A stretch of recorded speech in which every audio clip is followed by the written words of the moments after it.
The morning light at Seattle-Tacoma International Airport spilled across the concourse in long pale ribbons, catching the glass walls of Gate 17, where a line of tired travelers waited to board Airline Airways Flight 482 to Portland. The departure board flickered with a delay notice creeping past 25 minutes. Behind the counter, Bernice Cole, the gate agent on duty, kept her expression as neutral as the tile floor beneath her shoes. Airline Airways had been quietly changing hands for several weeks, though the people who staffed the gates had not yet seen the new owner's face. Most of them assumed nothing would really change. The passengers shuffled forward, none of them aware that one of the women in line that morning held more authority over the airline than anyone behind the counter. She was 28 years old, 7 months pregnant, and dressed in a cream-colored maternity sheath under a soft beige blazer. Her hair fell in loose chestnut waves over her shoulders. She carried a small leather handbag, a slim folder of medical paperwork, and a boarding pass that listed seat 12C, an aisle she had selected 3 weeks earlier when she had booked the trip. Her name was Callista Warren, and she did not look like the owner of anything. That was precisely the point. When her turn came, Callista handed her boarding pass across the counter. Bernice scanned the barcode, studied the screen, and frowned. "There's been a last-minute change to your seat assignment, ma'am. Your aisle has been reassigned to one of our Emerald Priority passengers. You are now in 31E. Callista lowered her boarding pass slowly. "I paid for that aisle. I have a medical note. I should not be sitting in the back middle for the entire flight." "I understand," Bernice said, in a voice that had practiced not understanding for many years. "But the system has already locked the change. You can either accept the new seat or wait for a later flight." Behind Callista, a gray-haired man in a tailored navy suit sighed loud enough for half the gate to hear. He glanced at his heavy gold watch and shook his head. "Some people think the entire plane should wait while they sort out their personal problems," he announced to no one in particular. Callista turned. The man was perhaps 52, polished in the way only inherited money could polish a face, and the smile he aimed at her had nothing kind in it. His name, though no one at the gate knew it yet, was George Dalton. He let the smile widen and said, almost cheerfully, "If you can't handle traveling, ladies in your condition really shouldn't be flying." The line went quiet. Not silent in the absolute sense, but quiet in the way a room becomes quiet when something cruel has been said, and no one wants to be the next person speaking. A woman near the front studied her boarding pass with sudden interest. A young man in a sweatshirt adjusted his earbuds. An older woman with silver hair frowned hard, but did not lift her head. The injustice took up the air, and the air kept it. Callista did not flinch. She felt the heat rise in her cheeks, and the dull ache low in her back, and the small fluttering kicks of her son inside her, 3 of them in quick sequence, as if he too disliked the man behind her. She placed one hand under her belly, the other on the counter, and said quietly, "I'm not asking for an upgrade. I am asking for the seat I booked.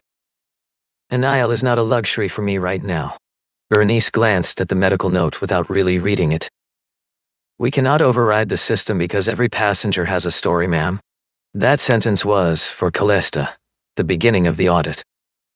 A few rows back in the line, Corbin Hale was watching all of it. He was 29 years old, 6'1", dressed in a clean but faded denim shirt and dark jeans gone soft at the knees from washing. His brown hair was cut short, and his blue-gray eyes were tired in the steady way of a man who had not slept enough in 3 years. He worked as a biomedical equipment technician at a hospital in Tacoma, calibrating infusion pumps, ventilators, and bedside monitors, the quiet machinery that kept other people's lives running. He was good at his job because he was patient, and because, since his wife Louisa had died in a car accident when their daughter was 3, patience was the only thing left he could practice. His daughter, Bonnie, was 6 years old, small for her age, with light brown hair always falling into her eyes, and an old gray rabbit tucked under one arm. The rabbit had been Louisa's gift on Bonnie's 3rd birthday, 1 ear resewn with white thread after a near tragedy in a washing machine. Bonnie did not go anywhere without it.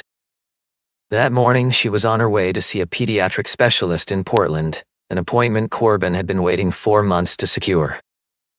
Bonnie had been struggling with shortness of breath at night for almost half a year. He had traded shifts, scraped together the airfare, and arranged everything around this single flight. If they missed it, the next opening was weeks away. Corbin was, in other words, a man with a great deal to lose by causing trouble at an airport gate. Bonnie tugged at the cuff of his shirt and looked up at him. "Daddy," she whispered, "is the lady okay?" Corbin had already been watching Callista, the careful way she was holding her belly, the slight tightening around her mouth he recognized from his own wife 8 years ago when she had been carrying Bonnie.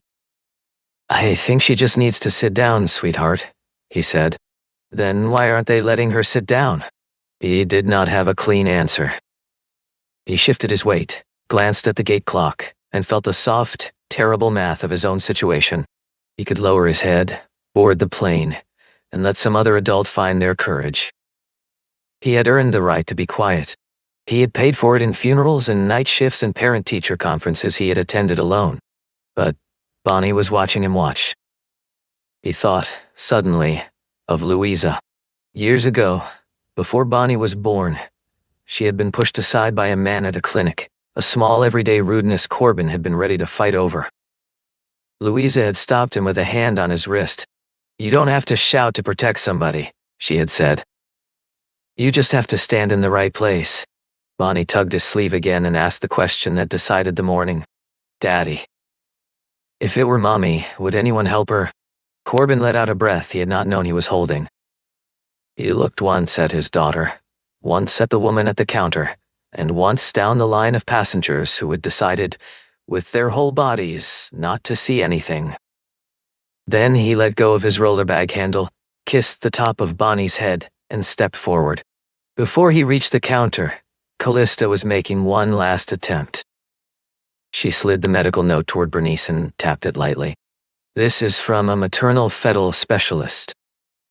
It states I should not stand for prolonged periods and should have an aisle seat for circulation. I am not asking for special treatment. I'm asking to keep the seat I bought." Bernice gave the paper a glance the length of a heartbeat. "Ma'am, we cannot override the system because every passenger has a story." Callista's eyes flicked, briefly, to the small name tag on Bernice's lapel, then to the gate sign behind her. Her phone, in her left hand, was quietly recording the timestamp of every exchange.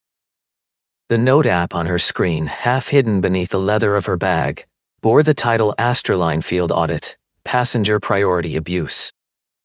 She had typed the heading 2 days earlier, after reading complaint reports her own internal team had described as routine. "Could you give me the name of your duty supervisor, please?" Callista asked. Bernice's expression hardened. "Ma'am, are you threatening me?" "No.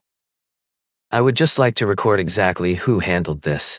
George Dalton chose that moment to push closer. You should be grateful they're letting you fly at all," he said. "Some of us pay for better service." Callista did not raise her voice. She turned just enough to look at him directly. "Money can buy more comfort. It should not be allowed to buy the right to take someone else's safety." George laughed, short and dismissive. Bernice waved Callista to the side. "Please step away from the counter, ma'am. We need to keep boarding moving." That was when Corbin Hale arrived at the desk, with Bonnie still holding his other hand, and laid his own boarding pass down beside Callista's. Bernice looked up sharply. "Sir, you are not at the front of the line. I will return to my place," Corbin said, in a voice quiet but carrying. "First I want to understand. Does this woman have a valid ticket?" Bernice exhaled. "Yes." "Did she pay to select that aisle seat in advance? The system reassigned her seat." "That is a yes." Bernice's mouth tightened. George let out another loud sigh and said to the line behind him, "Wonderful. Now we have an amateur attorney holding things up." Corbin did not look at him. He stayed focused on Bernice, his voice steady the way it became when he was working on a piece of equipment he could not afford to break. "If a pregnant woman booked an aisle for medical reasons, you don't get to take her seat away just because someone behind her has a thicker loyalty card. I work in a hospital. I know what an aisle is for someone in her trimester. You don't understand the airline industry, Bernice said. We have the right to adjust seating. Having the right doesn't mean doing the right thing, Corbin answered. It was the kind of sentence that did not need to be loud. The line behind George heard it, and a small, almost invisible shift moved through their shoulders, the way a room turns when a window has been opened. He pushed his own boarding pass across the counter. I have an aisle, 22D, give it to her. My daughter and I will take her seat in the back. Callista looked at him properly for the first time, and her composure cracked, just for a second. You don't have to do that. Your daughter is small. She'll be more comfortable closer to the front.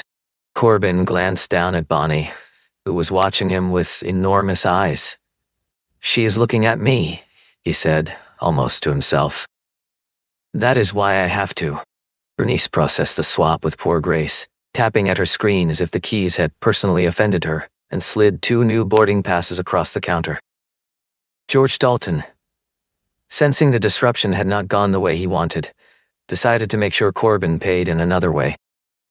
He looked Corbin up and down the worn boots, the small wheeled suitcase held together at one corner with black tape, the daughter clutching a stuffed rabbit. Then he raised his voice. How touching, he said. A poor man's father playing hero so the pretty lady will remember him. A few uneasy chuckles rose from people who wanted to belong to whichever side seemed to be winning.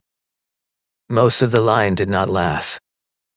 Bernice surprised herself by smirking faintly and adding, If you are voluntarily switching seats, sir, we are not responsible if your daughter is uncomfortable in the back row. Bonnie pressed herself against the side of her father's leg, lower lip pushing out. Corbin felt the small tremor through his jeans and crouched, all 6 feet of him folding down until his eyes were level with hers. Bonnie, do you want me to stop? He asked. She looked, for a long moment, at Callista, at the small white knuckles on the strap of the leather bag, at the soft sheen of sweat on her forehead. Then Bonnie shook her head firmly. She needs the seat more than I do, she whispered. Several passengers heard her.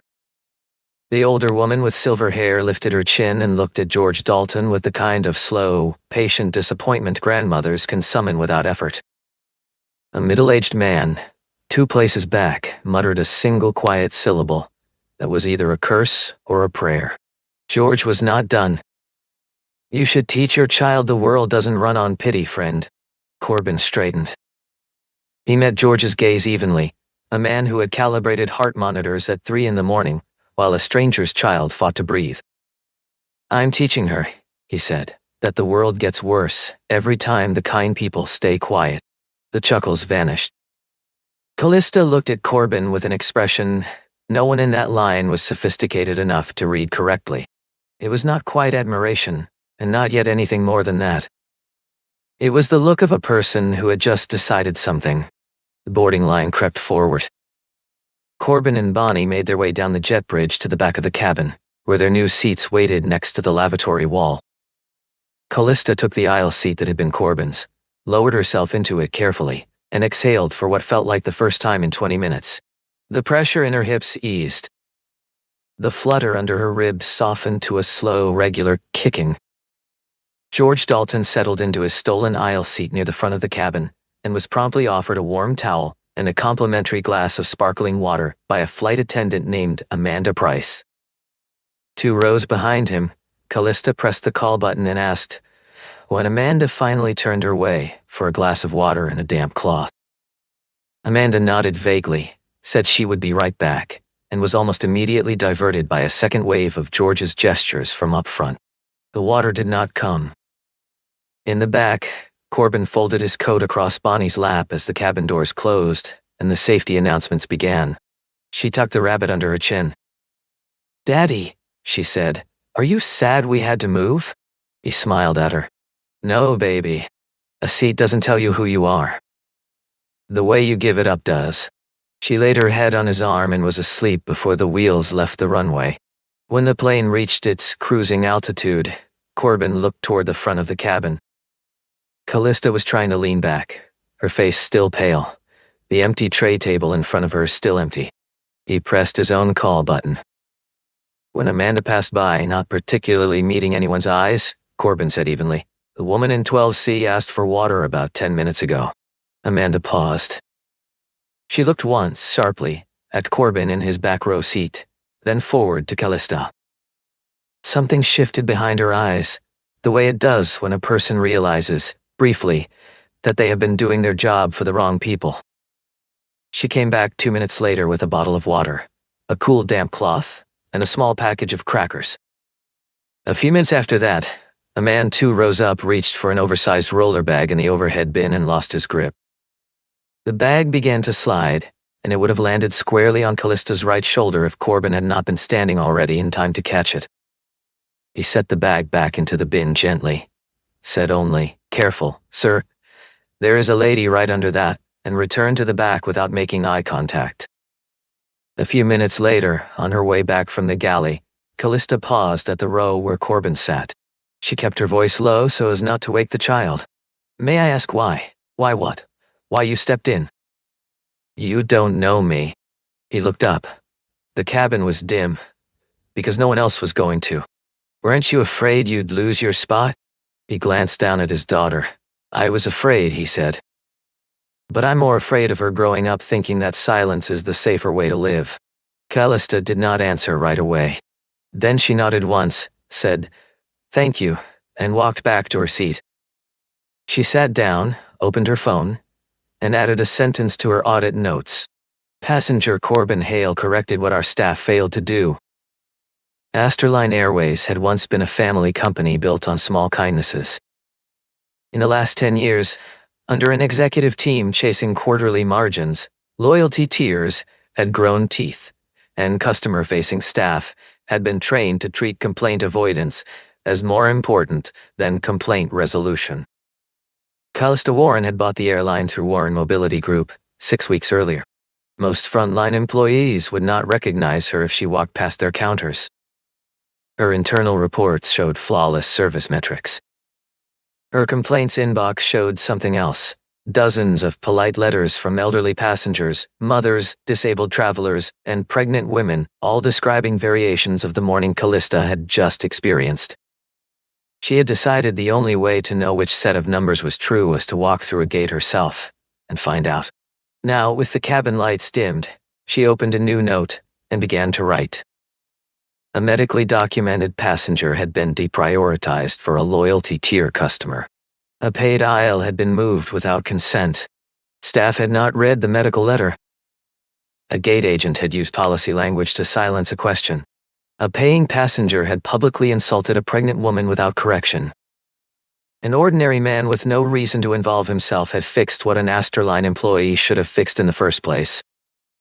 Through the small space between two seats, she could just see Amanda Price refilling George Dalton's sparkling water. She wrote one more line.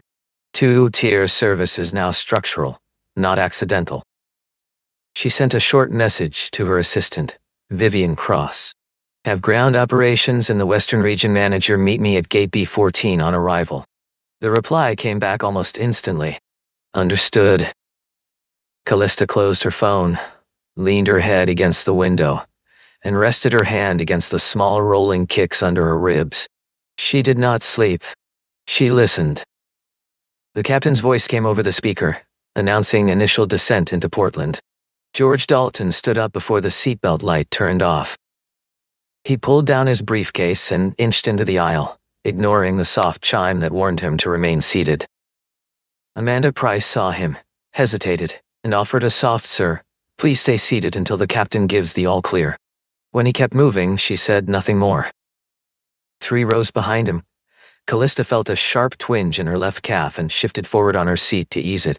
Amanda was at her side within seconds. "Ma'am, please remain seated until we have come to a complete stop." Callista nodded politely and sat back. She did not point out that the man 4 rows ahead was now standing in the middle of the aisle. She made another small note on her phone. Bonnie, woken by the change in cabin pressure, blinked up at her father. "Daddy, is that man still mad?" Corbin glanced forward. "Some men get angry when they don't get to stand on top of someone." George heard the murmur and twisted around, scanning until he located Corbin in the back. "You've got a lot of moral lessons today, friend," he called. Pity that morality doesn't buy first-class tickets. Corbin did not answer. The silence sat in the cabin for a moment, and George turned away first. The plane taxied to gate B14 and shuddered gently to a stop. The seatbelt light dinged off. George was first into the aisle, briefcase in hand, smoothing his suit. He caught Amanda's eye and nodded toward the door, the way he always did, and Amanda, almost out of habit, moved forward to begin the disembarking sequence. The cabin door swung open, and a tall, calm-faced ground manager stepped onto the aircraft. His name was Oliver Grant, and he had been told, through a coded message from corporate, to expect a high-priority arrival. He assumed it meant a senior loyalty member. He glanced at George Dalton, registered the obvious, and started to step toward him with a deferential nod. Then Amanda's tablet chimed. She looked down at the screen, and her face emptied of color. The notification was brief. Priority corporate arrival on board. Callista Warren, owner, Airline Airways. Please render full assistance. She raised her eyes very slowly and looked, for the first time that morning, at the woman in 12C, at the cream maternity dress, the medical folder, the still untouched second cup of water, and understood. George Dalton kept walking. Amanda did not. Callista rose from her seat, one hand under her belly, the other reaching into her handbag. From it she drew a thin, matte black metal card with a small, embossed crest. She walked, slowly, up the aisle, past the rows of suddenly attentive passengers, and stopped beside Oliver Grant. She placed the card lightly into his hand. My name is Callista Warren, she said, in the quiet voice she had used for the entire flight. Close this jet bridge for 10 minutes and bring Bernice Cole here from the gate. Please send for the regional director on duty as well. Oliver looked at the card, then at her face, then at the card again. He lifted his radio with the slow, careful motion of a man who has just realized his morning has become a different morning. Yes, ma'am. George turned his head as if he had heard something faintly amusing. What is this? Callista turned to face him. Her voice did not lift. This is what happens when a loyalty card runs out of authority. A small ripple of murmurs moved through the cabin. Amanda placed her hand on the back of a seat as if she suddenly needed it to stand. The silver-haired woman from the gate exhaled a long breath through her nose and said, almost to herself, I knew there was something. Corbin had stood up to retrieve Bonnie's coat from the overhead and froze, halfway, his arms still in the air. Bonnie tugged at his sleeve. Daddy, is she the boss of this airplane? Corbin lowered his arm slowly. It looks like she is. Callista's gaze swept the cabin once, then settled, briefly, on the back row. She did not smile in triumph. She did not smile at all. She simply looked at Corbin, at the man who had given up his seat for a stranger when he had a sick daughter to fly to a specialist, and offered him the smallest, almost private nod. He returned it. I was not flying today as the owner, she said, in a voice now pitched to be heard. I was flying as a pregnant passenger who had paid for a valid seat. And I have just seen exactly what our customers experience when no one is watching us. Bernice Cole arrived from the gate 4 minutes later, slightly out of breath. She had been told there was a complaint to handle. She straightened her jacket, lifted her chin, and stepped onto the plane, already preparing the tone she used for difficult passengers. Then she saw Callista, and Oliver beside her, and the matte black card in Oliver's hand, and the practiced expression on her face fell off all at once. Oliver cleared his throat. Bernice, this is Callista Warren. She is the new owner of Airline Airways. Bernice's mouth opened. No sound came out. She looked at Callista's belly, then up at her face, then down again, as if she could rewind the morning by the force of looking. Callista did not raise her voice. She asked 3 questions, evenly. Did you read the medical note I placed on your counter? I glanced at it, ma'am. Were you aware that I had selected the aisle seat at the time of booking? The system reassigned it. Did you authorize the manual reassignment of seat 12C to George Dalton 18 minutes before boarding began? Bernice's face went from color to no color. Mr. Dalton is Emerald Eye, I thought. Pull up the seat change log for this flight, please. Callista said over her shoulder to Oliver. He already had it. The log showed the manual override clearly, along with the timestamp and the user identification assigned to the gate agent on duty. The metadata did not lie. George, who had been standing in the aisle with his briefcase and his half-amused expression, now wore something different. I wasn't told whose seat that was, he said quickly. I just took what your system offered. That isn't my fault. Callista turned to him. You may not have known at first, she said. But you knew when you saw a pregnant woman being told to step out of line, and you chose to laugh. He had no answer. Callista did not raise her voice once during what came next. She instructed Oliver to suspend Bernice with pay pending a formal review. She instructed him to freeze, system-wide and effective immediately, all manual overrides of seats booked under documented medical accommodations. She instructed him that George Dalton's Emerald Priority status was placed under suspension pending a review of his conduct. She instructed him that every passenger on Flight 482 would receive a written apology from her office, on her own letterhead, before nightfall. Then she turned to Corbin Hale, who was still standing in the back of the cabin holding his daughter's coat. The person who corrected the airline's mistake today, she said, pitched so that the cabin and the crew would all hear it, is not on our payroll. It is this man. Corbin shifted his weight. I just gave up a seat, he said, embarrassed. No, Callista answered.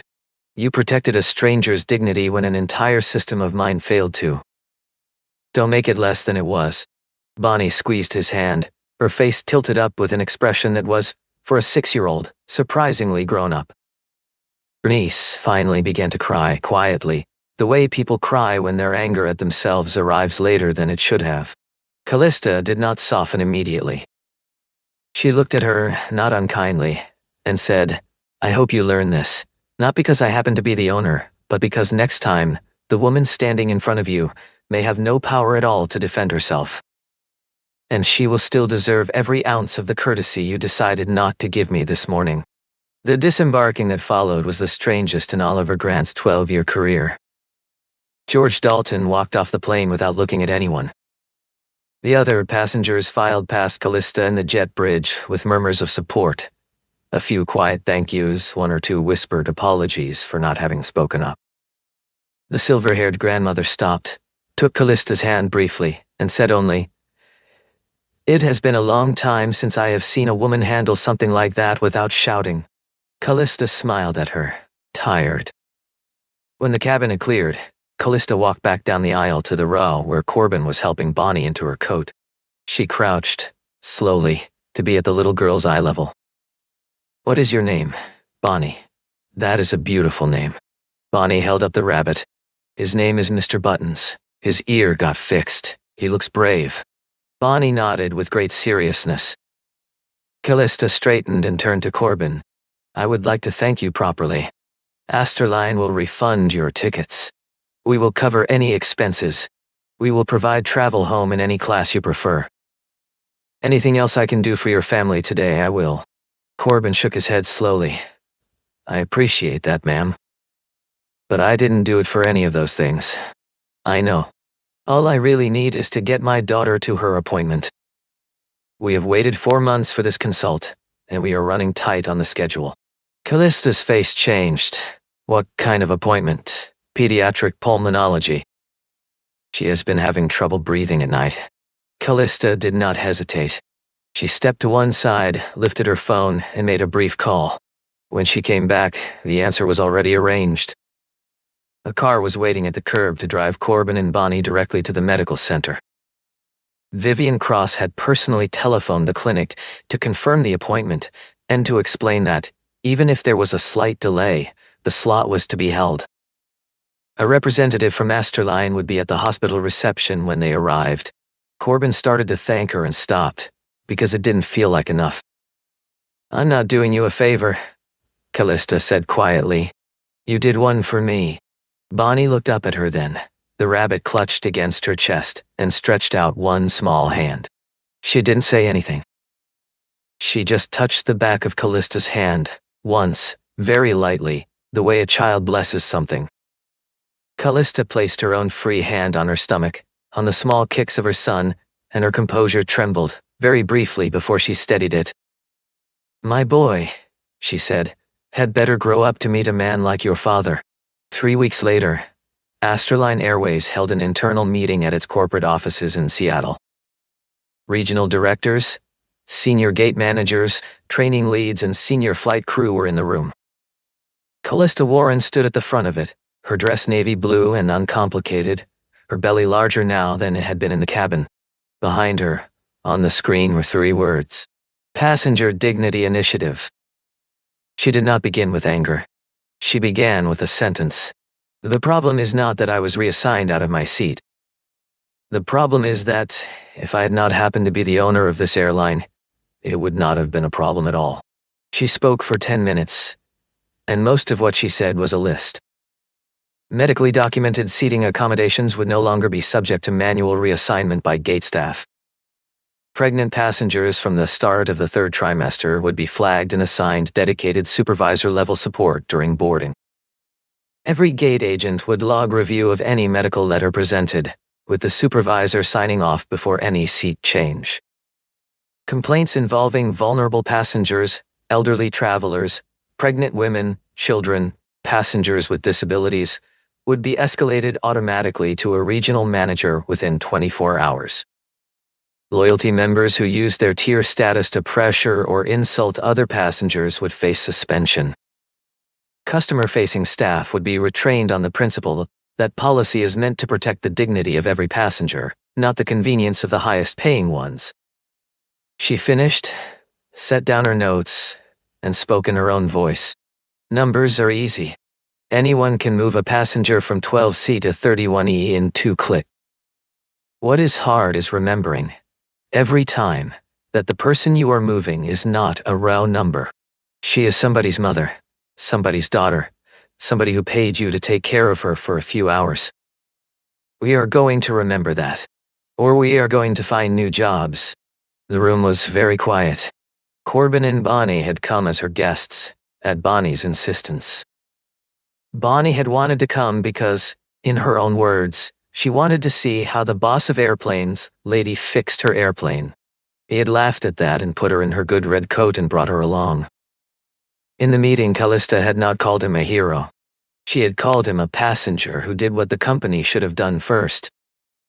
When Corbin had been asked, by a gentlewoman from training, if he wanted to say anything, he had thought for a moment and stood up just enough to say, "I do not know anything about how an airline runs. I only know that when somebody is hurting, you should not be asking how much they are worth before you help them." He had sat down again. The room had clapped. Bonnie had clapped loudest. In the lobby afterward, the late afternoon light came through the tall windows in pale gold. Bonnie held her father's hand and looked up at him, the rabbit pressed under her other arm. "Daddy, what if we hadn't said anything that day?" Corbin took a moment to think before he answered, because Bonnie deserved a real answer. "She might still have been okay," he said finally. "But we wouldn't have been. Because you would have remembered your whole life that I saw something wrong and turned my face away." Bonnie was quiet. Then she leaned into his side. "I am glad you didn't turn away." Callista, standing a few yards away near the elevators, heard the small sentence and looked up. She did not interrupt. She placed her hand on her belly, on the small steady kicks of her son, and she thought about the kind of person she wanted him to grow up to recognize. She thought about her own father, who had built the company her family had now bought back. She thought of the airline she had inherited, and the airline she meant to leave behind. When father and daughter turned to go, she crossed the lobby. "Thank you for coming," she said to Bonnie, and shook her small hand seriously. To Corbin she said, "You did the harder part. We are just doing the part we should have already been doing." He shook his head. "You did the harder part. You changed it." She held his gaze a moment longer than necessary, the way 2 people do when they have shared a strange morning and lived through it differently. "No," she said softly. "You showed me where to start." They left the building together, the chief executive of an airline, a single father, a 6-year-old girl with a rabbit named Mr. Buttons. At the door, Bonnie waved up at Callista, who waved back. Callista watched them all the way down the steps and onto the curb, where the car waited that would take them home. It is a strange truth about ordinary mornings, that the smallest acts can rearrange the largest systems. On the day Corbin Hale stepped out of a boarding line at SeaTac International, he had not intended to change anything. He had only intended to keep the flight he could not afford to miss, and to get his daughter to a doctor she had been waiting 4 months to see. He had stepped forward because his little girl had asked him a question he could not survive not answering. He never thought of himself as a hero, and he was right not to. The morning's truest lesson was that an ordinary man with an ordinary kindness, performed in front of an ordinary child, can still be enough to make a company of 7,000 employees rethink the difference between a customer and a human being. That day, Corbin Hale only gave up a seat. But for Bonnie, he taught his daughter how to stand straight in the middle of a silent crowd. And for Airline Airways, he forced an entire company to remember that passengers are not loyalty tiers, not row numbers, not revenue. They are people.